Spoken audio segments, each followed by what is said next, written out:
Eduardo Velseca is a charming and outgoing man. Happy New Year! Do you have a message for us in the year 2000? With a ready laugh, an infectious zest for life. How, we wondered, given what you're about to hear, is that still possible? He calls it the box.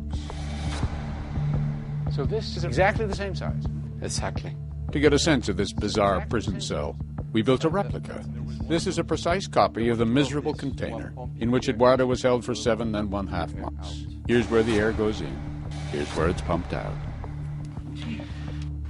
I wouldn't fit in this damn thing. No.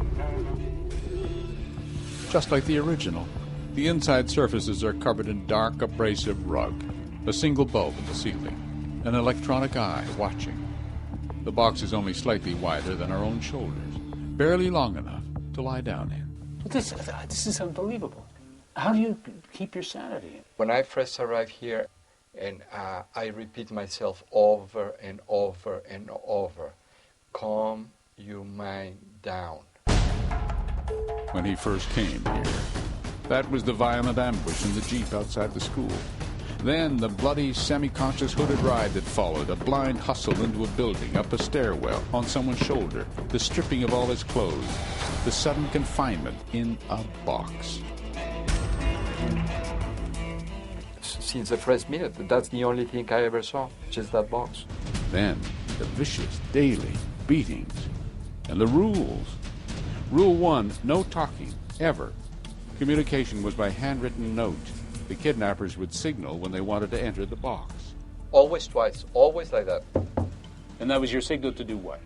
To put a pillowcase over my head and immediately go like I am right now and put my head against the wall. So you never see their faces? Never, ever, ever.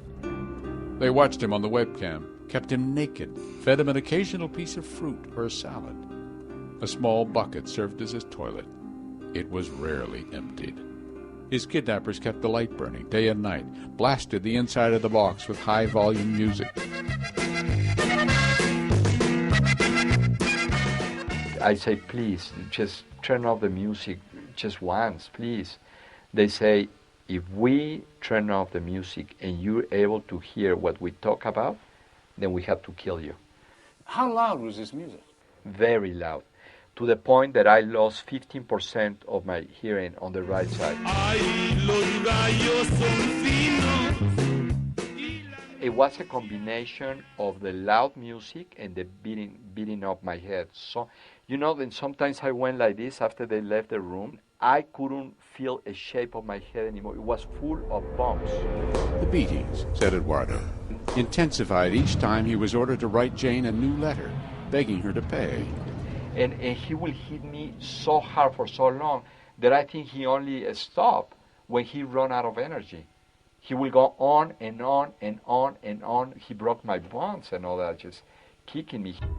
In the days after he was taken from the Jeep, he prayed with some confidence that his confinement would be brief.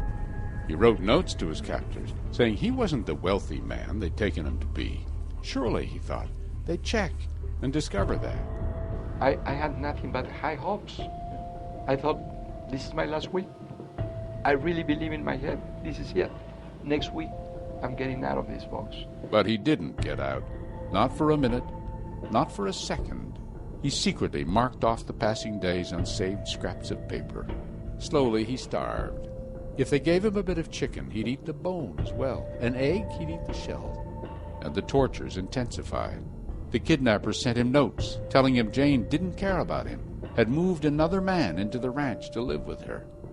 And in the endless hours of coffin-like solitude, doubts ate at his mind. I started feeling mixed feelings. I thought maybe she's feeling that they're going to kill me anyway, and they're going to take the little bit of money that we had.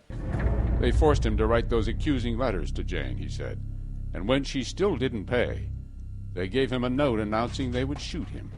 They came in, they covered my face, they handcuffed me, they put me face down on the floor, so they put a gun right on my leg, and they shot me right there. And the pain is tremendous. It's like a bomb coming from the inside of your body out. Then 2 weeks later, again the announcement in advance. You will be shot. And now he shot me in the left arm and right here. And again, he didn't want to shoot the bone, so he went from here and he came out on the other side. I was not afraid of dying because I couldn't take it anymore. It was just too much suffering. And you give up. If I had had a piece of glass, or if I had had anything, I would have killed myself. And so he thought of home, of his wife's banana pancakes. He kept himself going by dreaming of singing with a mariachi band, just like he did at his wedding. He imagined the faces of his children. I will hear Fernando saying, "Dad, I miss you." And I will see Emiliano so confused. I will miss Naya seeing these beautiful green eyes. He was in his box for a total of 225 days. And then, one morning, He put me against this wall with the handcuffs, and I thought, this is it. He's going to shoot me. I was hurt. And then I started hearing these sounds, and I didn't know what he was going to do. but they didn't shoot him. Instead, they shaved him and dressed him and took the proof of life photo Jane was about to find in her email. It was about 4 a.m., he reckons, when they tied the hood back on his head, put him in a car, and brought him here. They ordered, "Face the wall." It was a cemetery wall. Was he to die? Then a voice behind him said, "Start counting. Don't turn around till you hit 200.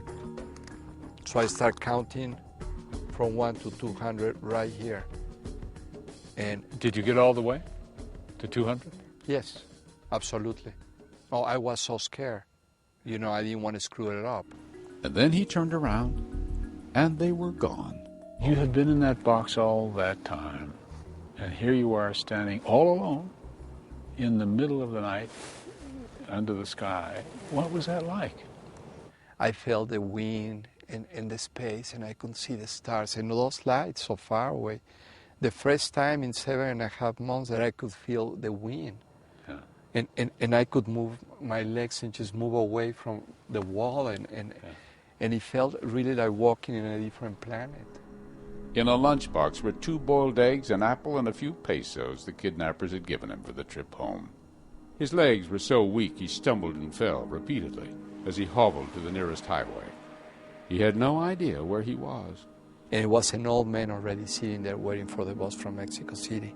And I told him where I was going, Rancho Los Charcos.